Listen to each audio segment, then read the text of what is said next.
Glycerin cad yellow.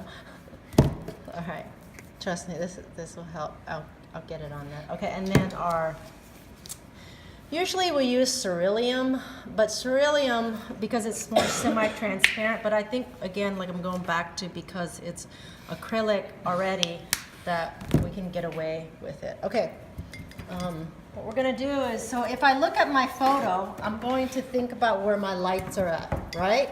So I'm gonna think that my cheeks and all that other area, those area right here, so this is like the yellow, right? The middle value is the red, all right? And the shadow is gonna be the blue, all right? So that's what I'm gonna do. I'm gonna take this, a little bit of my yellow, and so this is, there's no right or wrong, and it's gonna look kind of scary. But the thing is, why we're doing this is because we have a lot of different colors in our skin tone, right? And even the background. I think the background, because it's light, I'm gonna go ahead and put yellow back there. You see how that layer? Okay, so we don't want anything opaque. What we're doing is we're just lightly building up color. And this is called glazing 101. There's yellow bits on here, so I can keep that kind of general. It doesn't, you see I'm kind of going over bigger sections. That's okay.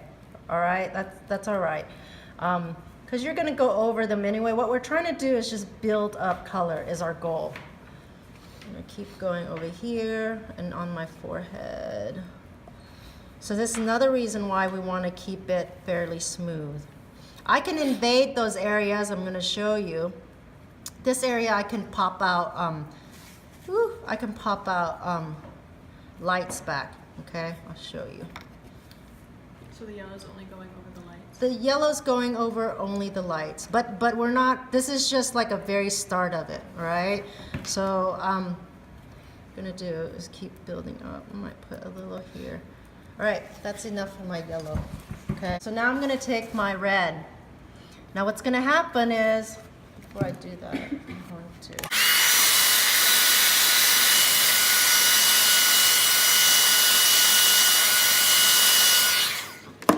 to take my red, the alizarin crimson, and go in with my middle value. And red can be a bit bright, so you see I can go over right on top. I'm already glazing, all right? But we're still gonna use oils. Do you see how I'm building up that value? And again, you don't have to be as, because you guys have a bigger swatch to cover. What you don't want to do is do this. Please don't do that, because it's really hard to get off. Do you see that? If you don't see it, you better take your finger before it dries, okay?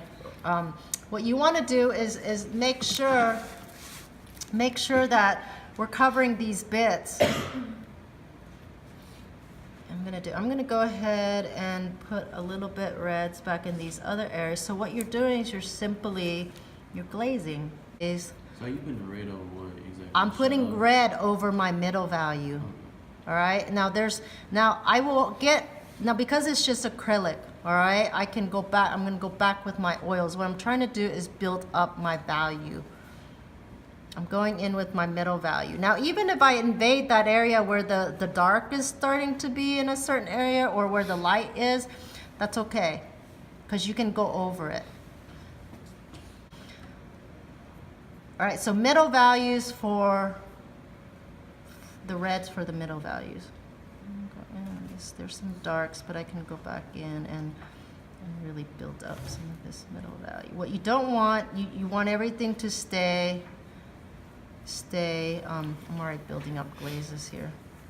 Stay light, all right? Okay, I'm gonna go ahead and take my blue now.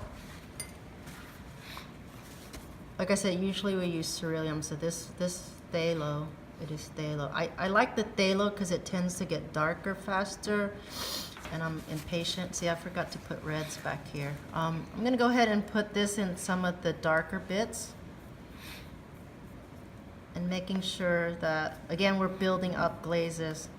And when you work with oils, the lightest lights will be a little thicker, and you can build it up a little bit more. The darkest dark is the most important bit, because that's the area you're gonna add color. I know my hair's not blue, but I'm building up that color. And by building that up, the dark areas, that's gonna be the thing that recedes into space. You will add more detail when you start adding oils, but right now it really needs to look like this. Okay, and I can keep working. Questions? Whatever you do, don't make like a harsh brush stroke. What you want to do is just make sure that those areas still flood through. And some of you guys are a little heavy-handed where you leave the strokes of the brush still in there, and see, I'm already glazing. Questions?